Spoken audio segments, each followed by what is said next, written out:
Армысыздар, тәуелсіздік пен достықтың туын тіккен, елдің ертеңгі күнінің еңселі ұрпағын саналылыққа тәрбиелеп жүрген ұстаздар қауымы.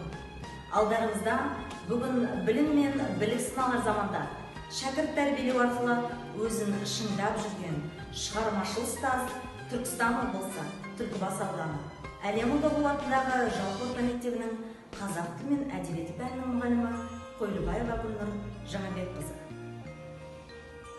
Гүлнұр Жаңабекқызы, шығармашылық ұстаз жолы қалай басталды?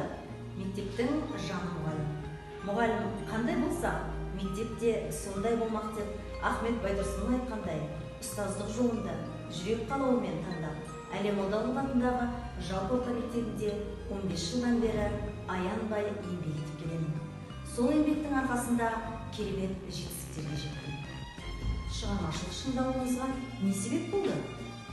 Менің шығармашылық шыңдауыма, мамандығыма деген сүйіспеншілігім, үнемі ізденіс үстінде болуым және мектеп ұжымы шабыт берді. Себебі біздің мектеп үздік педагогтар мекені. Сіздің мақсатыңыз айқын ба? Мақсатым үнемі ізденіп, абыройлы ұстаз атану. Міндетім қоғам сұранысына жауап беретін шәкірт тәрбиелеу деп нақтыладым. Сұхбатыңызға рахмет, Гүлнұр Жаңабекқызы. Сіз нағыз шығармашыл ұстазсыз. Болашақтың кемел кілті, рухты елдің ертеңі білімді жастар тәрбиелеуде өзіндік бірегей бағытты таңдаған Әлия Молдағұл атындағы жалпы орта мектебі менің жүрегімнің таңдауы.